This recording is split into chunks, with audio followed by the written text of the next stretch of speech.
Let's do this. JT. What's going on, guys? Welcome to another episode of Smash JT. Today, I'm going to be covering the haters of the Intellivision Amico tier list ranking.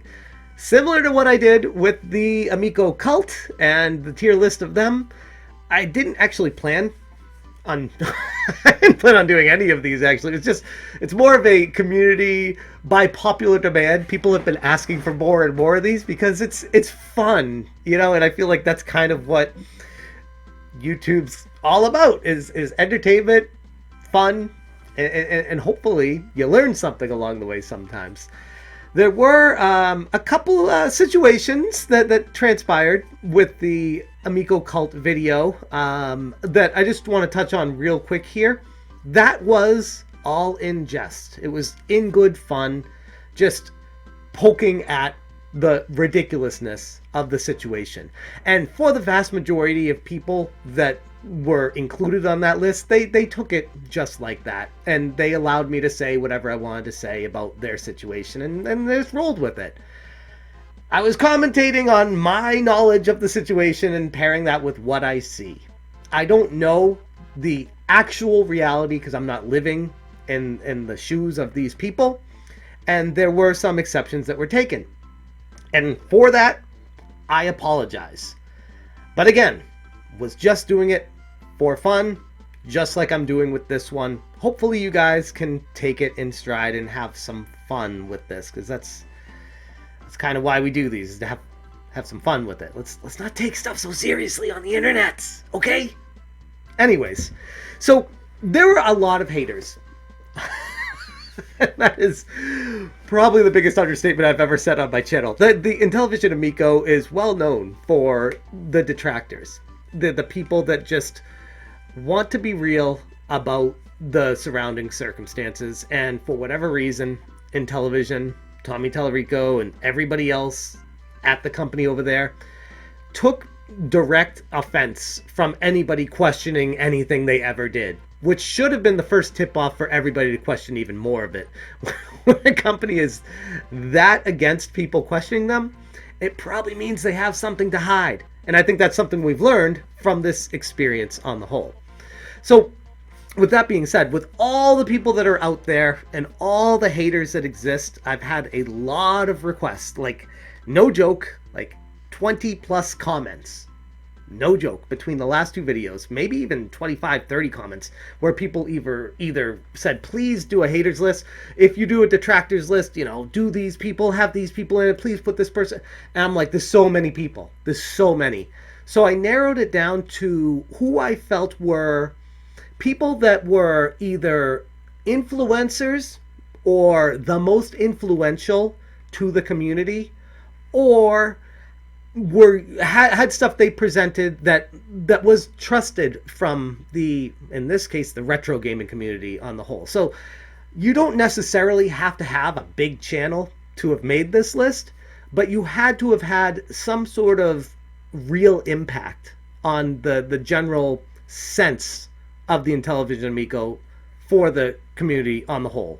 I guess what I'm getting at is to be someone that the vast majority of YouTubers out there take seriously. I tried to be as complete as I could. This isn't a slight against other people. I probably missed people that should be included that I didn't think about, because honestly, I put this together from my own personal experiences and what came to mind while I was compiling the list, along with, like I said, the comments where people were recommending putting people into it as well.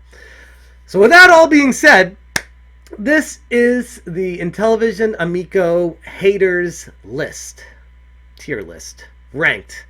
And it goes without saying, just like the last ones, these are my perception and my feelings on the situation. Yours probably will vary. You know, your results will vary, but this is knowing what I know, knowing the people that I know involved with this, how I feel about the entire situation. And the way I'm going to go about doing this, just to make it absolutely crystal clear with you guys, is tiering it based off of top tier. As you can see there, the S rank is the gaming racist. That is the person that is a person, or persons, as most of you already know, will have made such a gigantic impact against the Intellivision Amico that it's genuinely had a change in community sentiment regarding the console in itself. So with that being said, it goes down from there. So Gaming Racist S tier, the biggest impact out there, most respected channels, people changing their minds from there, and just a general sense of longevity too. So I think how long they've been on the detractor side, how long they've been steadfast in their opinion, and just how much of an impact they've made, if that makes sense. And going from there. And I'm going to go this from left to right, just like last time. I didn't do much thought of this in my head when I started, because I wanted my feelings and genuine sense about this to come out when I did the video. So I just compiled the list of people here, and I got a few snippets of stuff I want to show you guys to exemplify my points. But with that being said, let's get into this. Kicking off this list is actually, I would say, a good friend of mine on the platform, Jenovi. Somebody that is very well trusted when it comes to the retro gaming community. And he, from a personal perspective, was one of the main characters in my journey of realizing that I had this all wrong. Because I genuinely respect Genovi's opinion when it comes to retro gaming.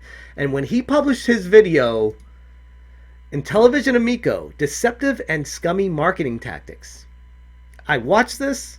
I initially took offense to it because of my automatic defense of the Intellivision Amico that I had and my bias that I've clearly shown to people.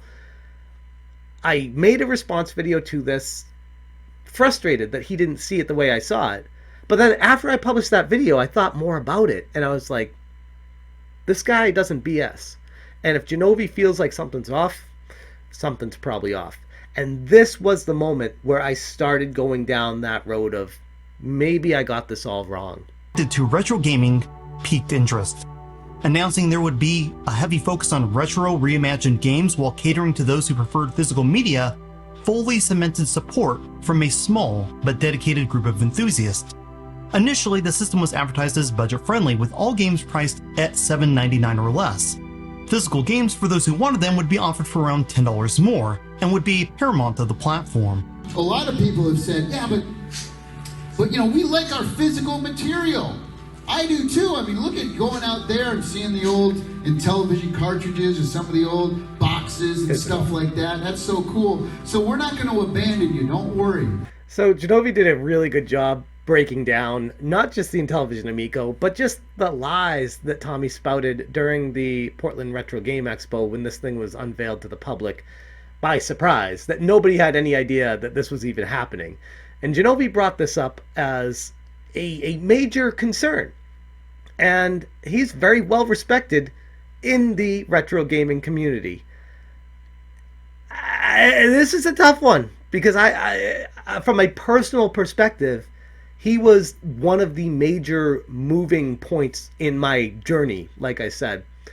I wouldn't put him at the very top tier, but I would definitely put Jenovi at a solid A tier.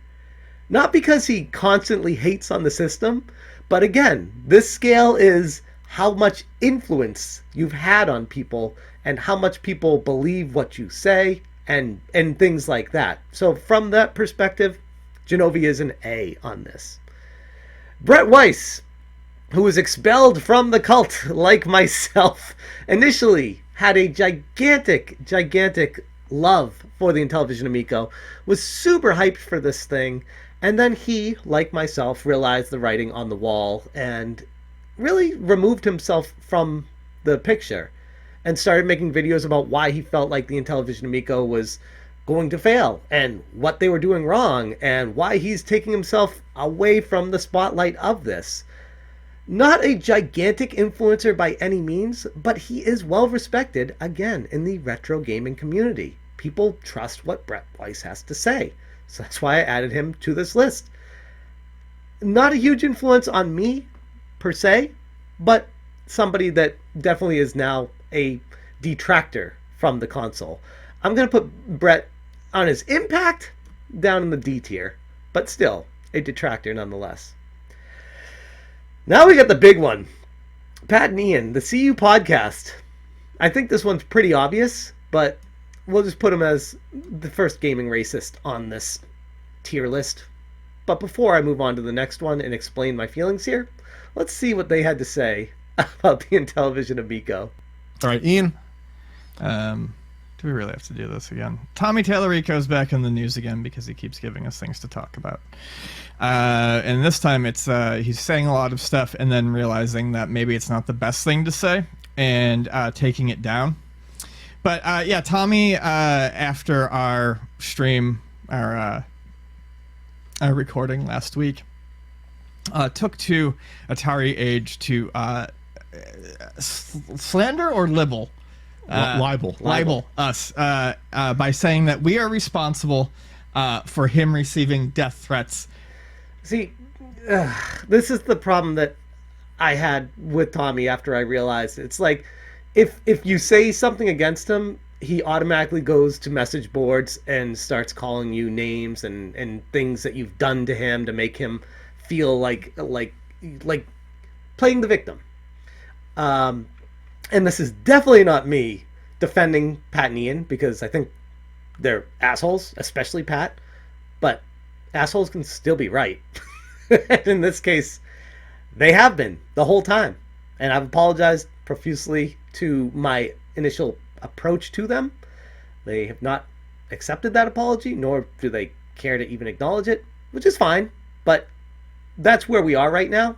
And they are leaders of this whole entire charade of opening people's eyes. They have a large audience, they are influencers, and they have been waving this flag since the day they started talking about the Intellivision Amico. Outside of the initial take of, okay, what's this got to offer us?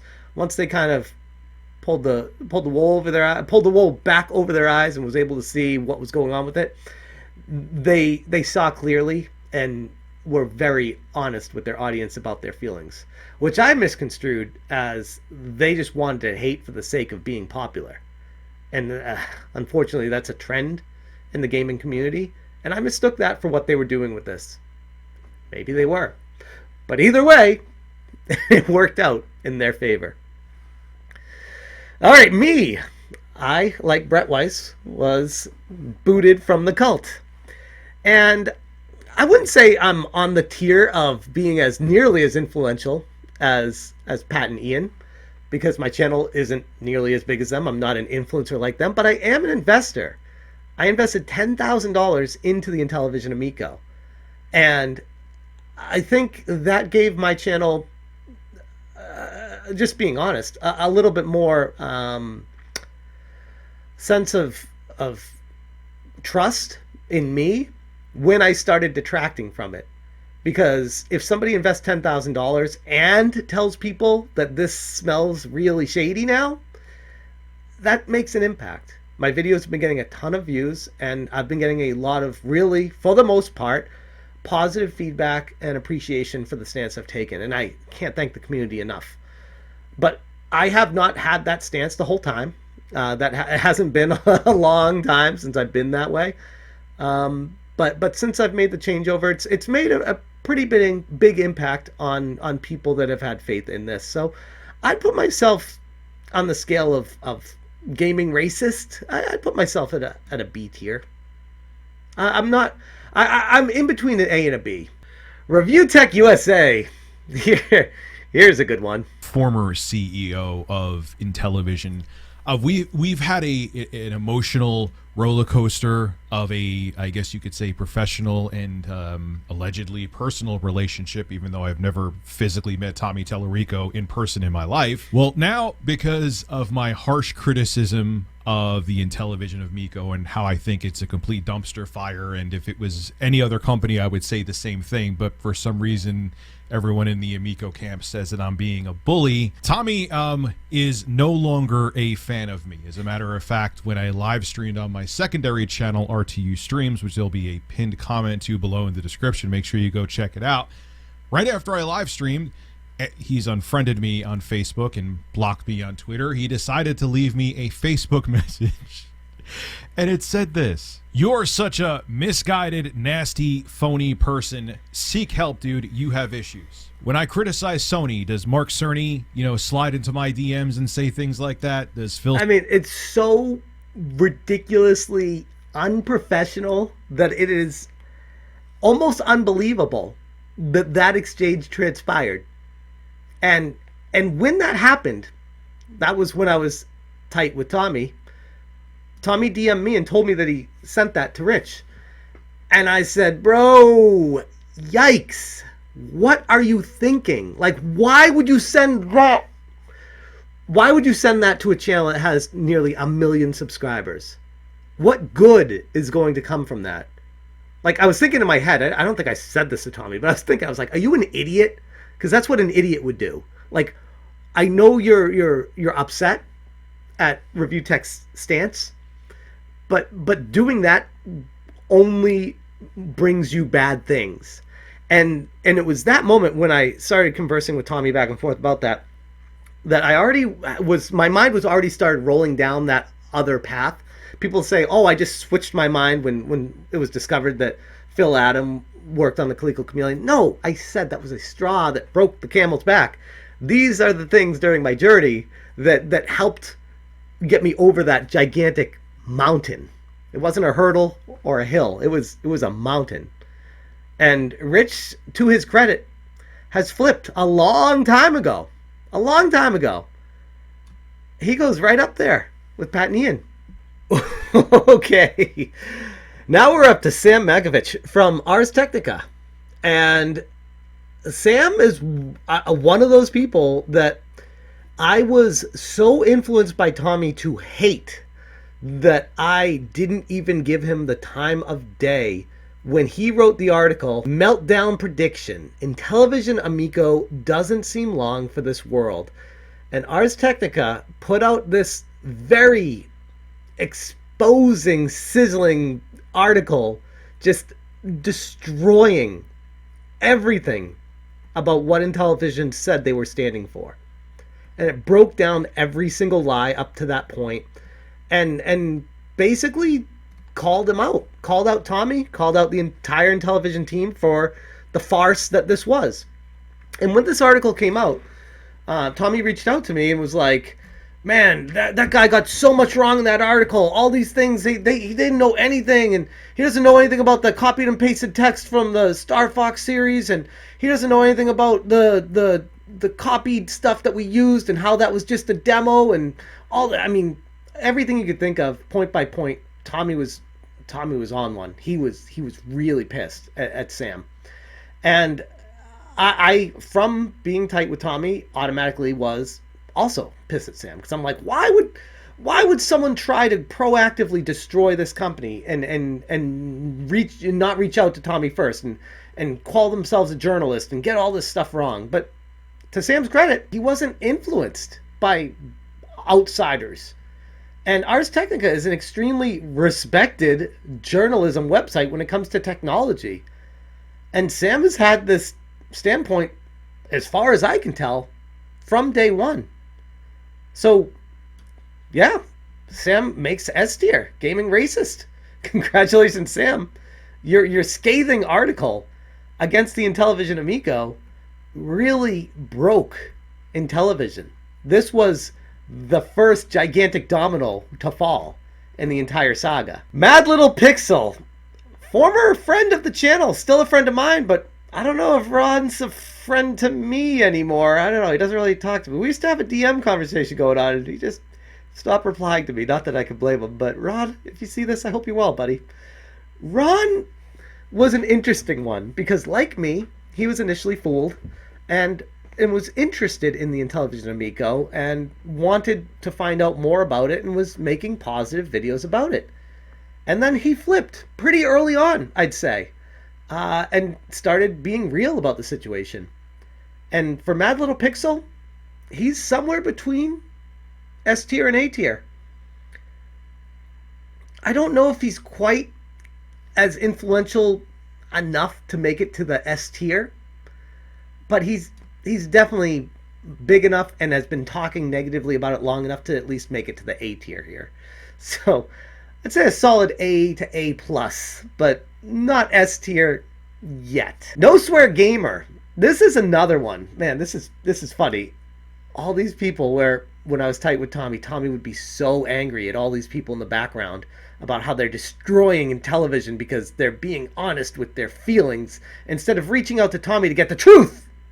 They're making all these videos about being really negative and giving their honest, unbiased opinions, being unfiltered from Intellivision telling them how to think and what to say. That's No Swear Gamer. And again, another one of those, I would say one of the nicest people on YouTube I've had the pleasure to interact with, that I didn't like because Tommy told me not to like him. And before I even interacted with him, I was just like, yep, yeah, he's just another hater, just another loser looking for views, you know, that whole approach. But after taking a step back, watching his video with a clear head, a clear mind, and then having the pleasure of conversing with him and being on some of his podcasts to discuss this, I realized he has such great intentions. He doesn't want to see people get screwed, and the situation in itself, like most of us, fascinates him. And for that, while he doesn't have a gigantic audience, he's been very honest and truthful from the onset with this, and I would say he is a solid A tier. And I think the Intellivision Amico saga has earned him a lot of respect in the gaming community just by being truthful and staying true to himself. Tony from the Geek Getaway. This one is very easy for me. S tier, gaming racist, no question. And this is impressive for such a small channel to first make this list, and two, to make it to the S tier. But Tony has been straightforward and tried his best to handle this with as much integrity as possible, while Tommy was, let's be honest, being very negative about Tony, whether it was in the foreground or the background. I never heard Tommy say a good thing about Geek Getaway. And Tony stuck to his guns. He said, okay, I'm going to be a journalist about this, and I'm going to do my due diligence, and I'm going to research this and present the information out there. And a lot of the information he's presented has been used by these gigantic channels, and I believe he got a shout out on the CUpodcast even because of that, for a lot of the dirt he's dug up on not just the Intellivision company, but the people that work there and the going-ons behind the console itself. So props to Tony. Congratulations.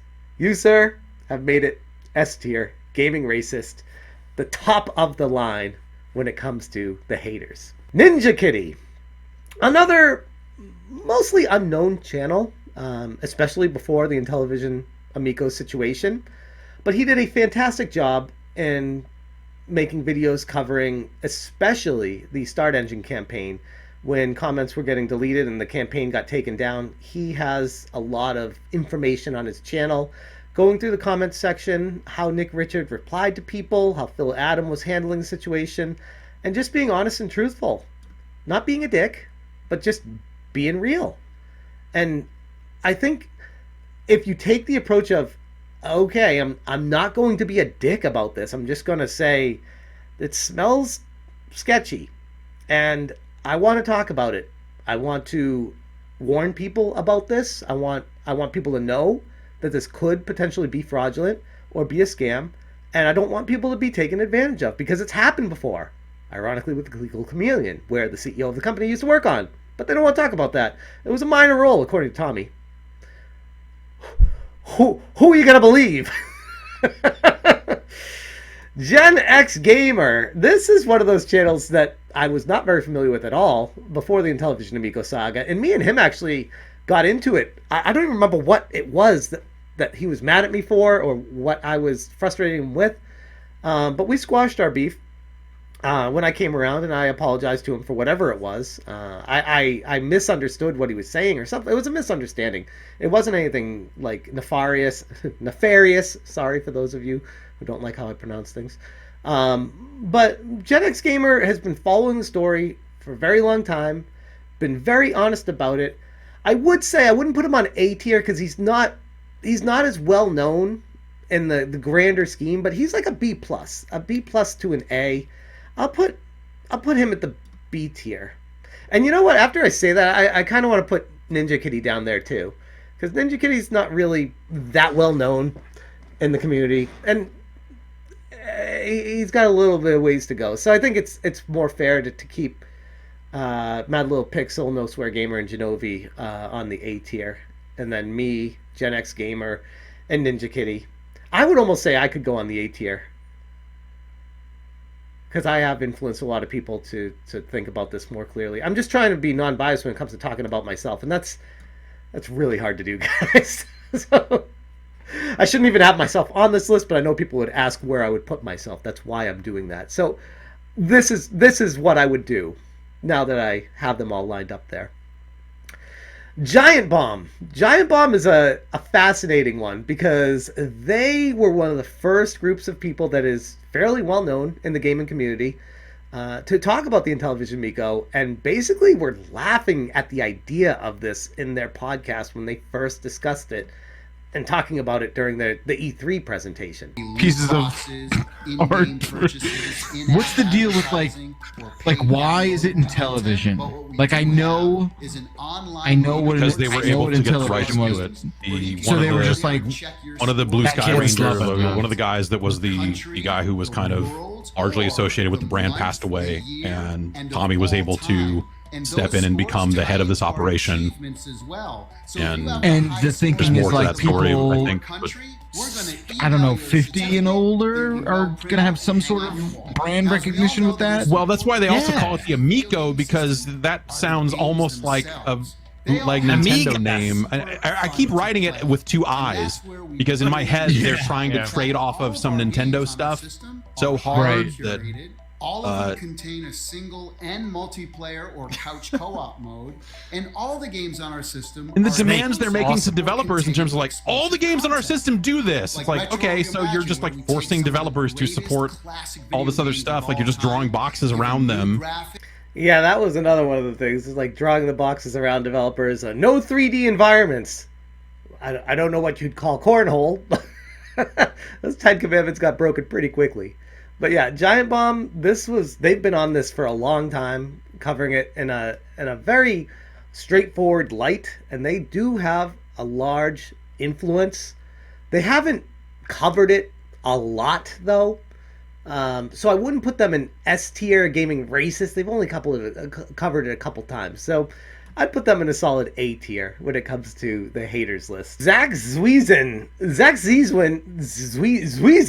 There we go, Zwiesen. Zach Zwiesen was the guy who wrote this scathing article on Kotaku, basically exposing the horrific nature of what Intellivision was, what they were trying to do, and how Tommy was just fooling everybody with saying whatever came to mind to sell anything he possibly could. And Zach even quotes the Arstechnica report here. I believe, was it this one or the other one that came out with the specs of the console that came out? I believe that was Arstechnica. That Tommy was like threatening legal action against these journalists because he didn't want that information out there, even though it was publicly available on the internet. It was just weird. It was like picking and choosing the battles to fight against people. Why? Unless you got something to hide. Why? And here we are. Tallarico, in response to the report, insulted the author of the article and threatened legal action in an odd, now deleted series of tweets that was saved by game historian org founder Frank Cifaldi. It was also dragged up during all his Tommy follows many right-wing white supremacists on Twitter. Well, I'm not going to knock somebody for who they follow on Twitter. I always hated that, because it's like sometimes you follow people just to see how crazy they are. It doesn't mean you support them. So it doesn't help, but at the same time, I'm not going to hold it against people on who they choose to follow and who they don't.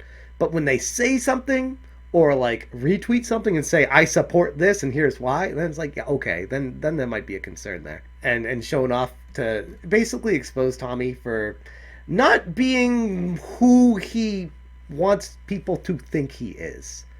And for that reason, Zach doing a great job basically being like, I don't care. You're not going to use your mystical powers on me, Tomy.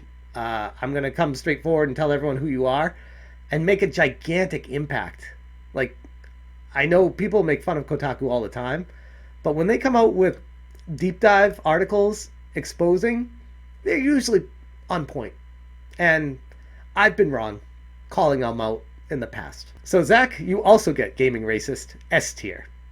And last but definitely not least, Gatoruus. Gatoruus, for those that don't know, is a developer. And Gatoruus has been making a lot of Amico spin-off, rip-offs, clone games. And his claim to fame with these games is they're done in a day. So let's take a look at his latest game, Haterpeist. Haterpeist? It's a clone of the ski game. And this is fascinating because to the point of being able to make a game in a day, the one-day game from Gatoruus Inc., that's able to get this out, put it out on the web for free in a day. And even if he's lying about that, which I don't believe he is, even if he's lying about it, it couldn't have taken more than a couple days, maybe 2-3 days. And he always makes a point to put the logos of all the channels of all the people that have detracted from the Intellivision Amico as either enemies or objects to avoid or things to shoot, like in Hater Smash. Fascinating stuff. Like, great work here. Tomy Oyumiko, Gen X Gamer. I'm wondering if there's going to be a Smash JT logo here. I think that was Dazed Gaming there. No Swear Gamer. Pat Country. This is great. Like, I played the ski game on the Amico, and I had fun with it. And I would enjoy playing it if the Amico ever came out. But here we have a game made in a day. And we got a company taking $17+ million from people investing and nothing to show for it. And not only that, not only does Gatoruus make these games, but Gatoruus also makes really good posts on Reddit. And one of his posts on Reddit that I was looking for, I couldn't find when I was making this video. And I was like, that's weird. And I couldn't find any of his posts when I went to look for it. So I went to find my video where I talked about his post. And I went down to my source that I had and I clicked it. And wouldn't you know it, a moderator deleted his post. A post that I made a video on. Thankfully, we have this on record here. Nothing was a lie here. Nothing was wrong here. This was a scathing expose of just what Intellivision's lied about over the past just 6 weeks. And I made a video about it. It's done pretty good. It's got 3,500 plus views on it. And a lot of people enjoyed being able to understand and grasp the history of what Intellivision has lied about. And the fact that they're taking this stuff down on their Reddit, I mean, it says a lot. So Gatoruus, between making the one-day games with Hater Smash, Hater, and Hater Peist, whatever, no question, Gatoruus goes Gaming Racist S tier for his unbelievable efforts in exposing Intellivision's fraud that it's become. So there we have it. The Gaming Racist tier list on where people line up that I feel like were the most influential in the grand scheme. And yes, obviously, there's a lot more people out there. A lot. And I'm sure there's going to be people making comments like, oh, why didn't you include so-and-so and so-and-so and this guy, that guy, and the other guy? This would be a 12-hour video. These are the people that I feel like are either the biggest channel and have the largest reach and have been talking about it for the longest time, or have a small channel but have done a tremendous amount to impact Intellivision's path because they've seen the light and they wanted to expose it to everybody else. And that is the Intellivision gaming racist tier list. The haters will hate, Intellivision will delay, and I will keep making videos. I'm going to leave it right there. Let me know what you guys think about the tier list and what you'd make different about it. Thank you so much for watching, and as always, you stay smashing. Smash it,